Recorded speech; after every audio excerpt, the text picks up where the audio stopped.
കഥ മാറി വരികയാണ്. മലയാളിയുടെ ജീവന ഭീഷണി മലയാളി തന്നെയാണ് എന്നാണ് ഇപ്പൊ തെളിയുന്നത്. അബ്ദുൽ മെഹദി തലാലിന്റെ സഹോദരൻ പറയുന്നത് കേട്ട് ഞെട്ടാണ് കേരളം. സാമുൽ ജെറോം എന്ന ഒരു വ്യക്തി കുറെ കാലമായി, വർഷങ്ങളായി നിമിഷപ്രിയയുടെ മോചനത്തിന് വേണ്ടി നടക്കുകയാണ്. എംബസി മുഖാന്തരം $40,000 കയ്യിൽ കൊടുക്കുകയും ചെയ്തു. അവർ പറഞ്ഞതനുസരിച്ച് നമ്മൾ കഴിഞ്ഞ ദിവസം കുറച്ച് കഥകൾ പറഞ്ഞിരുന്നു. അതായത് $20,000 അവിടെ മുന്നിൽ ടേബിളിൽ അങ്ങോട്ട് വെച്ചാൽ മാത്രമേ മുന്നോട്ടൊരടി വെക്കാൻ പറ്റുള്ളൂ.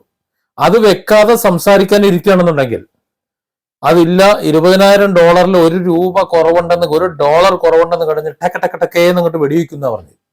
ഒരു ദാക്ഷിണ്യം ഇല്ലാത്ത ആൾക്കാരാണ്. അതുകൊണ്ട് ആ $20,000 മുന്നിൽ വെക്കാതെ ചർച്ചയില്ല എന്ന് പറഞ്ഞു. ഇപ്പോ ഈ അബ്ദുൽ മെഹദിയുടെ ഒരു ടോക്ക്, അദ്ദേഹത്തിന്റെ ആ ഒരു കമന്റ് വെച്ച് നോക്കുകയാണെങ്കിൽ അത് ഇത് സാമുൽ ജെറോം അടിച്ചു മാറ്റാൻ വേണ്ടിയിട്ട് പറഞ്ഞ ഒരു ഇതാ. കാരണം ഇത് മെഹദി കുടുംബത്തിന് ഇത് അവരറിഞ്ഞിട്ട് പോലും ഇല്ല, ഒരു മെസ്സേജ് പോലും എത്തിയിട്ടില്ല എന്നാ പറയുന്നത്. പിന്നെ രണ്ടാമത്തെ ചർച്ചയ്ക്കുള്ള $20,000, അങ്ങനെ $40,000 എത്തുന്നത്. ഈ $40,000 ജെറോം എന്ത് ചെയ്തു എന്നറിയണം. കുറെ ആക്ഷൻ കൗൺസിൽ അംഗങ്ങളുണ്ട്, പക്ഷെ അതിൽ 1-2 പേര് മാത്രമാണ്, ജെറോം ഉൾപ്പെടെ 1-2 പേര് മാത്രമാണ് ഈ പണം കൈകാര്യം ചെയ്യുന്നത്. അവർക്കാണ് ഇതിന്റെ ആക്സസ് ഉള്ളതെന്ന് പറയുന്നുണ്ട്. അപ്പോ നിമിഷപ്രിയയുടെ ആ ഒരു സ്ഥലം വിറ്റ പണവും ഈ $40,000 എല്ലാം കൂടി എടുത്ത് അടിച്ചു മാറ്റിയിട്ട് നിമിഷപ്രിയയുടെ കാര്യത്തിൽ ബന്ധപ്പെടാതിരുന്നാൽ കുറച്ച് കഴിയുമ്പോൾ നിമിഷപ്രിയ കൊല്ലപ്പെടും. അപ്പൊ എന്താ ചെയ്യാം?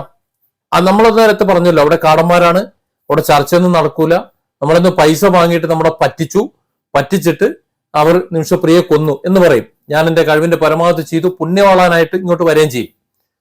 എന്നാൽ ഇവിടെ അബ്ദുൽ മെഹദി തലാലിന്റെ സഹോദരൻ പറയണത് ഇമാതിരിയുള്ള പരിപാടിയൊക്കെ ഉടായ്പാണ്.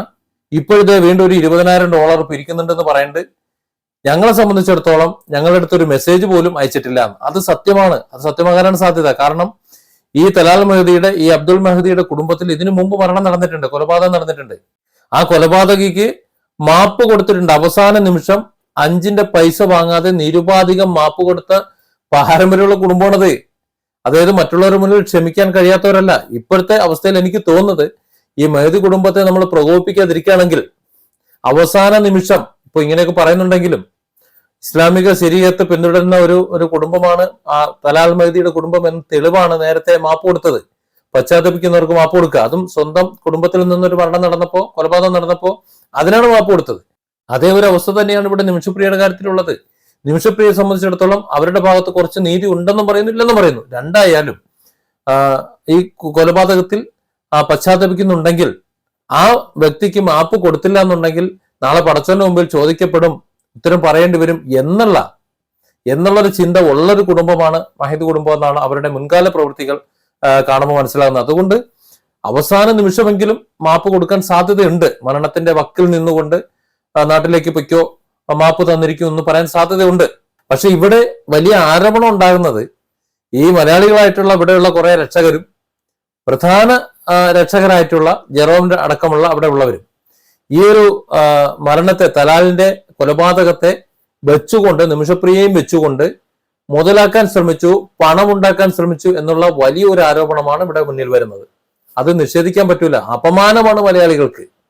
ഇവിടെ ഒരു ജീവൻ രക്ഷിക്കാൻ വേണ്ടി ഒരു കൂട്ടം പരിശ്രമിക്കുമ്പോൾ അവരുടെ തെറ്റുകൾ ശരീരത്തെ പ്രകാരം മാപ്പ് കൊടുക്കാൻ പറ്റുന്നതായതുകൊണ്ട്, അങ്ങനെ ഒരു അവസരം ഉള്ളതുകൊണ്ട് ഒന്ന് ക്ഷമിച്ച് മാപ്പ് കൊടുക്കണം എന്നൊരു വിഭാഗം പറയുമ്പോൾ ആ തലാൽ കുടുംബത്തെ ആക്ഷേപിച്ചുകൊണ്ടും അവരെ സപ്പോർട്ട് ചെയ്തുകൊണ്ടും എല്ലാം പ്രകോപിപ്പിച്ചുകൊണ്ടും ഒക്കെ നിമിഷപ്രിയയുടെ മരണം സ്ഥിരീകരിക്കാൻ വേണ്ടി ഒരു കൂട്ടർ നിൽക്കുമ്പോൾ മറുകൂട്ടർ എങ്ങനെയെങ്കിലും രക്ഷിച്ചെടുക്കാൻ ശ്രമിക്കുന്നു. എന്നാൽ അതേസമയം തന്നെ മൂന്നാമതൊരു കൂട്ടർ ഇത് വെച്ചുകൊണ്ട് എങ്ങനെ മുതലെടുക്കാം, തലാലിന്റെ കുടുംബത്തെ മോശപ്പെടുത്തിക്കൊണ്ട് ഈ അബ്ദുൽ മെഹദിയുടെ കുടുംബത്തെ മോശമാക്കിക്കൊണ്ട്, കാരണം അവരൊക്കെ പണം വാങ്ങാൻ എന്ത് ചെയ്യും എന്ന നിലയിലാണ് കാര്യങ്ങൾ വരണേ. $40,000 വാങ്ങി വെച്ചിട്ട് ആ പൈസയും വാങ്ങി വെച്ചിട്ട് മാപ്പും കൊടുത്തില്ല, കൊന്നുകളഞ്ഞു എന്ന് പറഞ്ഞാൽ ഈ പണം അവർക്ക് കിട്ടി. കുറ്റം ആർക്ക് വരും? ഈ അബ്ദുൽ മെഹദിയുടെ കുടുംബത്തിന് വരും, അബ്ദുൽ മെഹദിക്കും കുടുംബത്തിനും വരും. അപ്പോ ഈ ജെറോമും അല്ലെങ്കിൽ ഈ പറയുന്ന കക്ഷികളും എല്ലാം കാണിച്ചത് മഹാതെമ്മാടത്തിലാണ്, നാണക്കേടാണ്. ഈ നിമിഷപ്രിയയുടെ മോചനത്തിന് വേണ്ടി അവരെന്താ ചെയ്തത്? നിമിഷപ്രിയയെ കൊല്ലാൻ നോക്കുകയാണ്.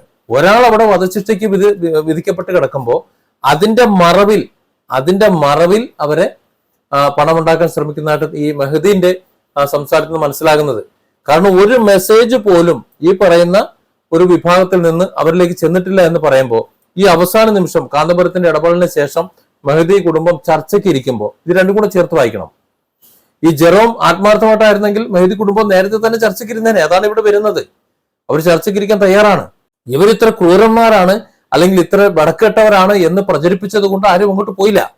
പക്ഷെ അതാണ്, അങ്ങനെ ആയിരിക്കാം, ഇനി അറിയില്ലല്ലോ, കുടുംബത്തെ അറിയില്ലല്ലോ എന്ന് കരുതി കാന്തപുരം ഇടപെടുമ്പോൾ, അവിടുത്തെ ആൾക്കാർ ഇടപെടുമ്പോൾ, ഇപ്പൊ കേന്ദ്ര സർക്കാർ കൂടി ഒത്തുപിടിക്കുമ്പോൾ അത് മെഹദി കുടുംബത്തിന്മേൽ പ്രഷർ തന്നെയാണ്.